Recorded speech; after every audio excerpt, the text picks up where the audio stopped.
Bismillahirrahmanirrahim. Alhamdulillahirabbil alamin. Wa bihi nasta'inu ala umuri dunya waddin. Wassalatu wassalamu ala asrafil anbiya'i wal mursalin sayyidina wa maulana Muhammadin wa ala alihi wa ashabihi ajma'in. Amma ba'd. Qala Allah ta'ala fil Qur'anil 'azim. Bismillahirrahmanirrahim. La in syakartum la azidannakum wa la in kafartum in 'adzabi lasyadid. Al-ayah. Bismillahirrahmanirrahim. Ilal ladzina amanu wa 'amilus sholihati wa tawassaw bil haqqi wa tawassaw bis sabr. Sadaqallahu adzim. Amma ba'd. Hadratil muhtaramin, para alim, para kiai, para masyayikh ingkang kita dherekaken fatwa-fatwanipun, yang kami hormati dari segenap pengurus jamaah dzikir jama'i Desa Kedamaian ingkang dirahmati oleh Allah. Alhamdulillah, alhamdulillahirabbil alamin, kita banyak-banyak bersyukur kepada Allah karena pada malam hari ini kita semuanya masih diberikan oleh Allah kenikmatan iman, kenikmatan Islam, nikmat sehat, nikmat sempat, sehat lahir batin, sehingga kita semuanya bisa mengikuti kegiatan rutin kita, yaitu kegiatan dzikir jama'i. Kegiatan dzikir kemudian dilanjutkan dengan ngaji, pembinaan, keagamaan. Alhamdulillah dalam keadaan sehat walafiat. Amin Allahumma amin. Dengan banyak-banyak baca alhamdulillah, alhamdulillahirabbil alamin, alhamdulillahirabbil alamin, alhamdulillahirabbil alamin. Karena barang siapa yang bersyukur kepada Allah, insya Allah nikmatnya akan ditambah terus, ditambah. Sebaliknya barang siapa yang mengkufuri atau mengingkari nikmat Allah, gak mau bersyukur atas nikmat Allah, maka akan dikurangi dan bahkan akan diberikan adab yang pedih di dunia dan kelak di akhirat. Naudzubillah min dzalik. Kedua kalinya dengan ucapan Allahumma sholli ala sayyidina Muhammad, senantiasa kita limpahkan kepada junjungan kita Nabi besar Muhammad sallallahu alaihi wasallam. Karena berkat beliaulah sehingga kita semuanya saged bedaaken pundi barang ingkang hak lan batil, yang merubah zaman jahiliyah, zaman kebodohan menuju zaman yang berakhlakul karimah dengan adanya adinul Islam wal iman. Ikhwani wa akhwati fillah, hafizakumullah, para jamaah semuanya yang dirahmati oleh Allah. Kita lanjutkan untuk kegiatan seperti biasanya, sakmantune dzikir dilanjutkan dengan ngaji atau pembinaan atau ngaji bersama. Untuk kajian kita pada malam hari ini saya ambil dari kitabnya Fas'alu. Anda bertanya, kami menjawab.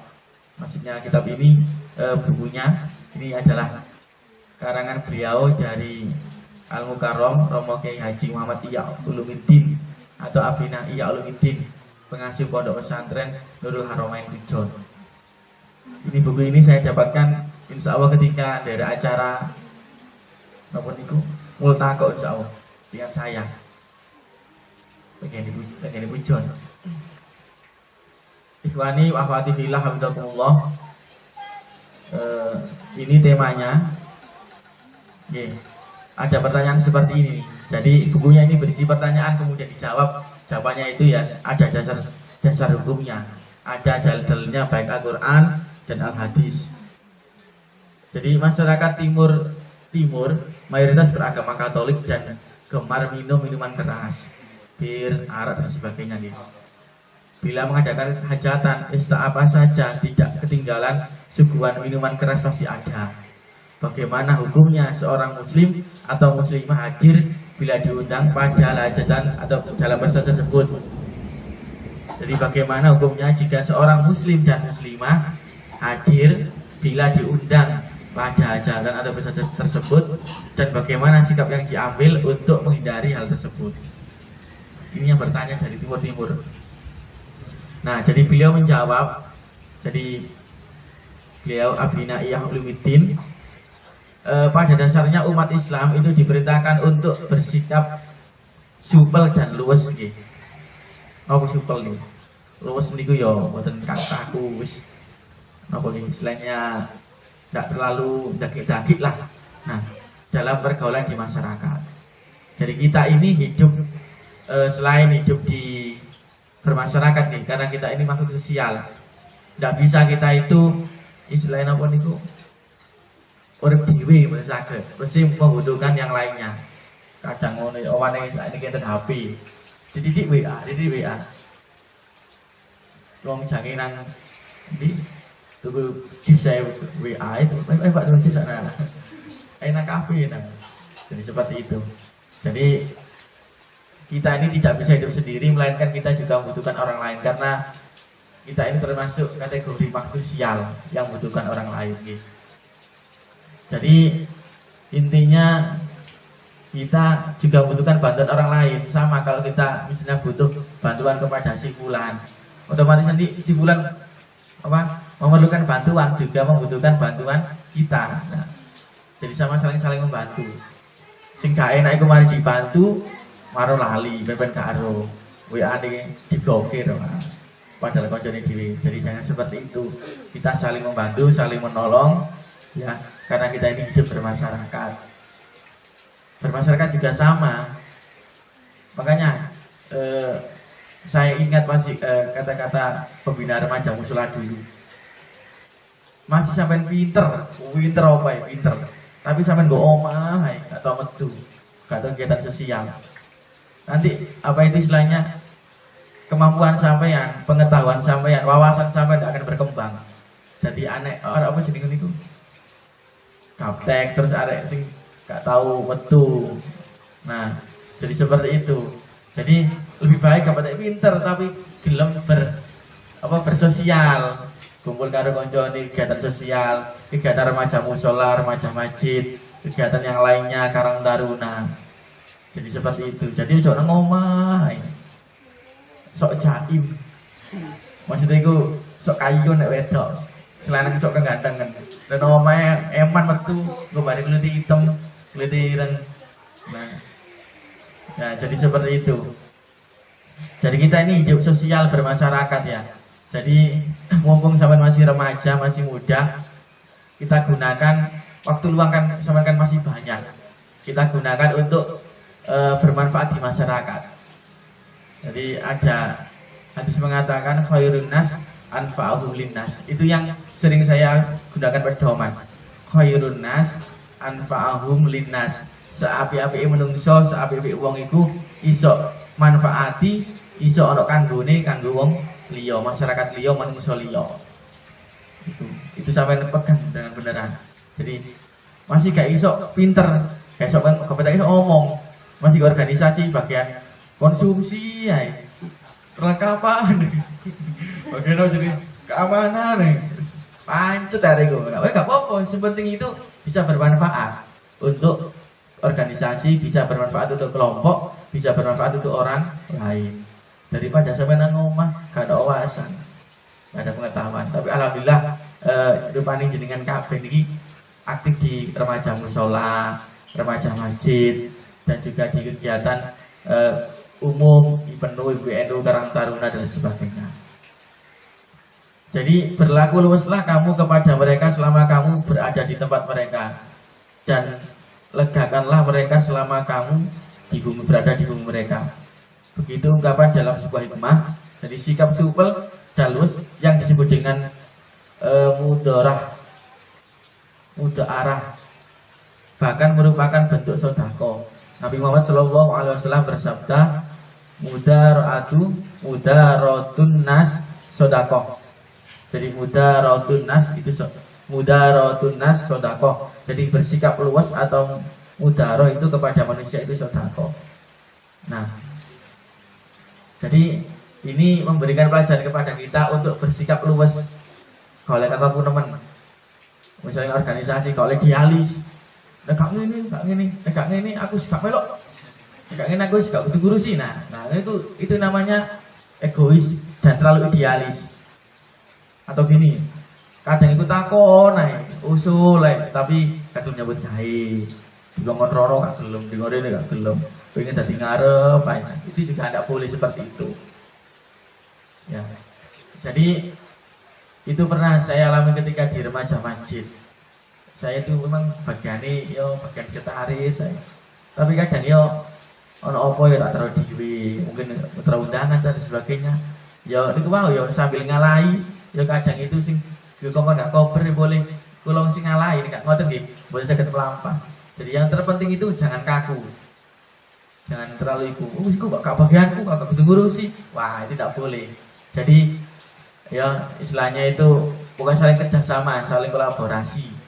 Bersikap luwes, karena bersikap luwes kepada orang lain itu termasuk sedekah. Lo gak terasa sama sedekah kan? Jadi sebenarnya dalam Islam itu indah. Karena dalam Islam itu kalau ngaranin itu anugerah dari Allah. Karena memang semuanya itu bernilai ibadah, tergantung niat kita. Sahabat melok remus, melok remas, kalau niatin, kalau niatin niat lainnya. Ya sepenting itu niat belajar, niat lillahi ta'ala. Insya Allah nanti sampai akan mendapatkan pelajaran pengalaman. Ya, jangan hanya di tingkat remaja musola, anda perlu di remaja masjid. Sampai aktif di remaja masjid. Nanti kalau dari remaja masjid, baru nanti ke IPNU atau Karang Taruna. Ya, masih ya, nonton Karang Taruna ya sampai elok kan. Karang Taruna itu kan kegiatan sosial, gitu. Kegiatan sosialnya sampai ikut tak apa-apa. Wah, kalau Karang Taruna, orang yang nakal-nakal ini, kumpul ini ya, jangan seperti itu. Kita harus bisa memposisikan diri kita. Jadilah apa itu mutiara di tengah lautan. Jangan jadi apa itu kerikil di tengah lautan atau jangan pasir. Podo ya boleh kan bedane lah. Nah jadi mutiara di tengah lautan, di tengah pasir kan ada bedane. Nah, jadi seperti itu, ya. Jadi bersikap luwes atau mudaroh kepada manusia itu sodako. Mudarotun nas sodakotun. Jadi bersikap luwes mudaroh kepada manusia itu sodako. Namun demikian ada batasan-batasan tertentu berkaitan dengan sikap tersebut, yakni jangan sampai mengorbankan prinsip akidah Islamiyah. Mungkin kalau kita kegiatan keagamaan yang organisasi Islam ya, itu mungkin kita akan pojok Islami.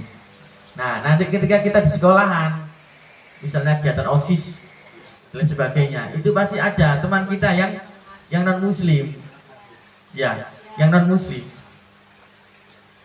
Nah kegiatan di kampung di sini kan remaja, musola, remaja masjid kan semuanya kan Islam ya. Nah tapi nanti kalau kita di kegiatan sekolah OSIS dan sebagainya itu non Muslim. Saya itu dulu ketika SMA punya teman non Muslim, sampai sekarang itu nyuapuan. Dalam artiku si nyambung, meskipun kita memang berbeda prinsip dan berarti berbeda agama, jelas itu. Nah, tapi kita dalam kehidupan bermasyarakat, dalam kehidupan sosial kita tetap luas. Tidak boleh apa itu kaku-kaku, aku mau kumpul sampai kau pusing Islam. Tidak boleh seperti itu, harus luas. Ya tetap bersikap sosial. Ayo sampai lah si perasaan no. SMA beda dengan sekolah madrasah loh ya. Madrasah jelas semuanya Muslim. SMA mesti non Muslimi.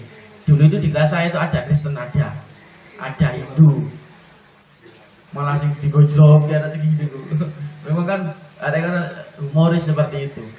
Ya tetap kita itu nek kumpul ya nang ngene kantin, nang ngene sekolahan sosialis biasa. Tapi nek dalam masalah prinsip kita ya wis harus berbeda. Contoh mau sekali arek kesel mencak nang ngene musala. Ayo nang ngene musala duka. Ya boleh. Nah, tetap kita harus menghargai ya. Kadang itu malah mereka seperti ini. Mari olahraga, ayo kocok-kocok leler karena musola. Itu dulu sama ada berisik musola bukan masjid. Jadi arek kemana yo, kalau klester kipas yang juru musola, yo, ya tidak apa-apa. Ya dalam arti kita tidak usah melarangnya. Hei, iklu tempatnya agama aku kan balerin ini bapak Fano. Nah, jadi karena apa ya? Karena kan tempatnya kan hanya nggak ibadah kan, cuma istilahnya itu berdiam saja, duduk, nggak kipas dan sebagainya. Kita nggak usah ngelarang, itu tempat agamaku, itu kalau yang konon, jadi tidak boleh seperti itu. Nah, kalau sila nyikir dewi, nggak usah dilarang, nggak usah dikandani. Jadi seperti kita harus bersikap luwes kepada teman yang sekiranya tetap beda akidah atau beda agama dan sebagainya. Tetapi jangan sampai mengorbankan prinsip. Hati-hati. Engko di kanca non muslim wae kono ibadah dalam arti wae apa nang gereja terus dhewek melu, ada ini sing bahaya.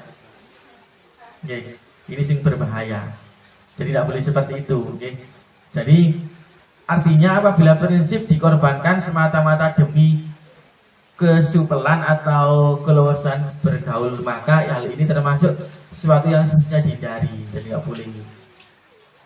Jadi Allah Subhanahu wa taala dalam Quran surat An-Nisa, Bismillahirrahmanirrahim, wa qad nazzala 'alaikum fil kitabi an idza sami'tum ayatillah yukfaru biha wa yastahzi'u biha fala taq'udu ma'hum hatta yahudu fi hadisi ghairihi nakum idza mithluhum. Dan sesungguhnya Allah telah menurunkan kepadamu di dalam Al-Quran bahwa apabila kamu mendengar ayat-ayat Allah diingkari dan diperolok-olokkan, maka janganlah kamu duduk beserta mereka sehingga mereka memasuki pembicaraan yang lain.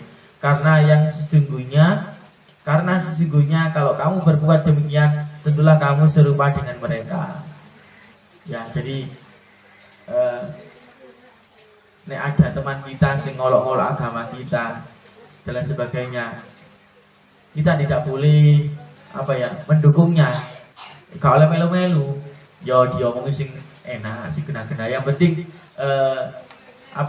persaudaraan kita, pertemanan kita itu tetap terjalin. Nah, jadi gambaran ayat tersebut menunjukkan bahwa harus menjaga prinsip dengan kuat. Tidak boleh ikut-ikutan nimbrung pada majelis yang dimaksudkan untuk mengolok-ngolok ayat-ayat Allah.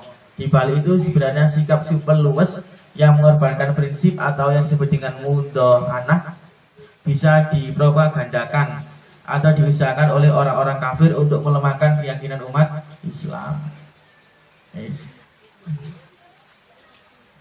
Nah, jadi kita tidak boleh ikut golongan mereka untuk mengolok-ngolok agama kita, apalagi mengolok-ngolok ayat suci Al-Quran, karena itu hal yang prinsip.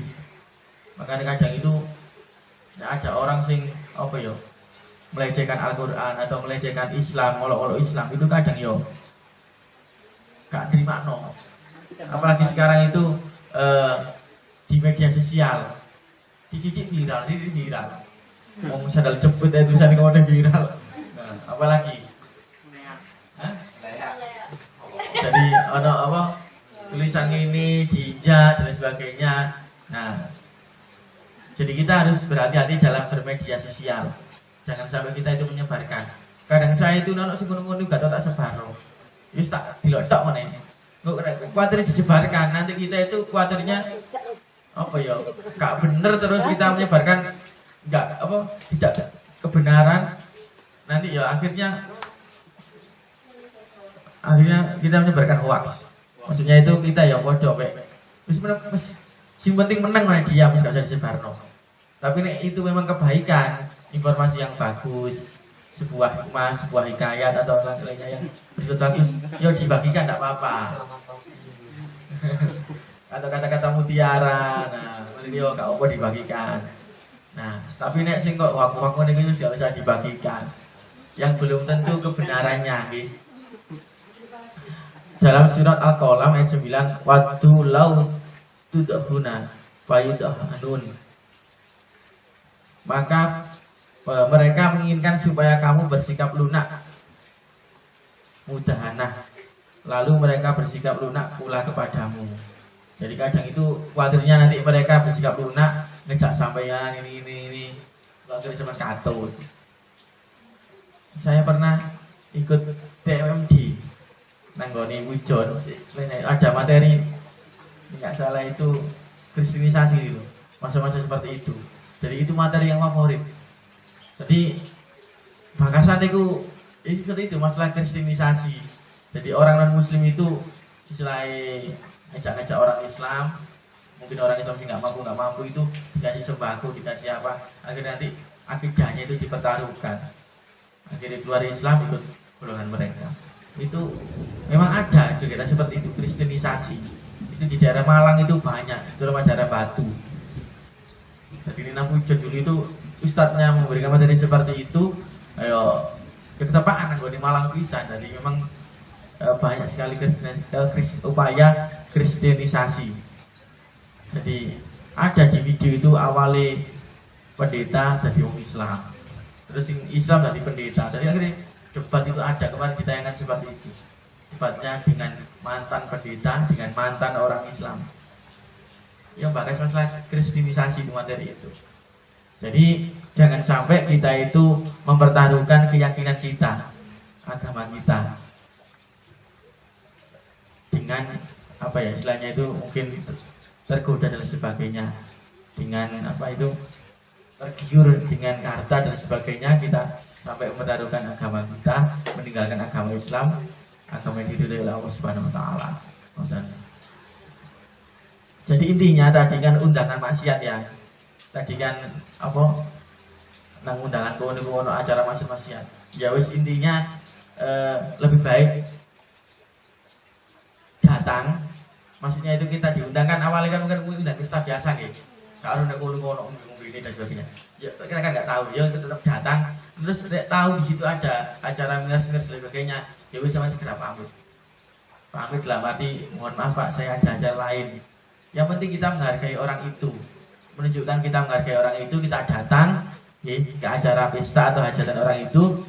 Nah, untuk menghindari tadi ada yang hal-hal yang nggak baik, yang tercela seperti miras-miras tadi, ya sama segera pamit. Ini mungkin di daerah kita seperti itu, atau mungkin di daerah lain. Ya, kadang itu ada nikah-nikahan, ada orang ini dan sebagainya. Menurut sama nih, ojo deket-deket, terutama selanang, wis pakai pamit langsung nyingkir menanya. Gue sama nek dilok elok nimbrung, sama kesababan busone bang ikut minuman keras, dilok, omane kok kono ngumpul, sugui bisa. Nah, nek perempuan kan nggak mungkin, mesti kan laki-laki, makanya sampai kudu berhati-hati. Sama ketika kita di sekolah atau di luar sekolahan, dijak konconi nandi ya diajak temannya seperti itu, ya kita jangan sampai ikut. Sampai nih kudu apa pinter-pinter, termati, wih ini jangan direk, seperti itu. Misalnya kok ngelanang di nang warung, sih gak kenal misalnya. Ya sampai yo, wis ora pamit, ojo melo ae, pamit. Ya izin ben ditelepon orang tua, ono acara atau mungkin ada kegiatan di rumah. Atau ini penting di orang tua suruh pulang, yuk sampai pulang. Intinya jangan sampai kita itu menyakiti hati teman kita atau saudara kita tadi. Jadi di situ ada sikap luwesnya dan juga ada sikap mempertahankan prinsip kita untuk masalah kebenaran. Termasuk masalah akidah kita Ahlussunnah wal Jamaah Nadiyah. Jadi ini benar-benar kita pegang teguh. Pokoknya sampean nek dijak ngaji wong liya sing gak kenal, sampean takono dhisik wong sing ngerti. Contoh, misalnya sampean dijak ngaji wong sing gak kenal nanti. Nah, sampean takono Pak Ustaz, takono Pak Wakil dan sapa. Sampean takono apa? Pak, kulo dijak ngaji wong iki gak apa nah. Iki bener ta gak bener nah. Jadi nek mama gak jelas akidahnya coba meloki. Sampean nek melok sepisan, wah luman namanya. Luman. Jadi seperti itu. Jadi kalau dijak orang ngaji sih gak jelas akidahnya wis gak usah melu. Jadi seperti itu. Itu tadi untuk tema kajian kita, yaitu tentang terkait undangan maksiat. Intinya ya wis kita tidak boleh mengikuti, melaksanakan, mendekati, dan mungkin segera langsung pamit izin. Kita tetap ada sikap menghargai teman kita atau saudara kita, dan kita tetap ada sikap prinsip kita untuk menjaga kebenaran, untuk menegakkan kebenaran dan menghindari kebatilan. Jadi itu ikhwani wa akhwati fillah hafizakumullah. Mungkin di jam 9:30. Sampai sini ada yang ditanyakan? Nah, kalau nggak ada saya tutup dulu. Matur nuwun, kalau nggak ada sing bertanya, nanti nanti kajiannya kita lanjutkan minggu depan lagi. Terima kasih. Wallahul muwaffiq ila aqwamit thoriq. Wassalamualaikum warahmatullahi wabarakatuh. Mas Rafal. Halo. Stop. Saya ingin ngomong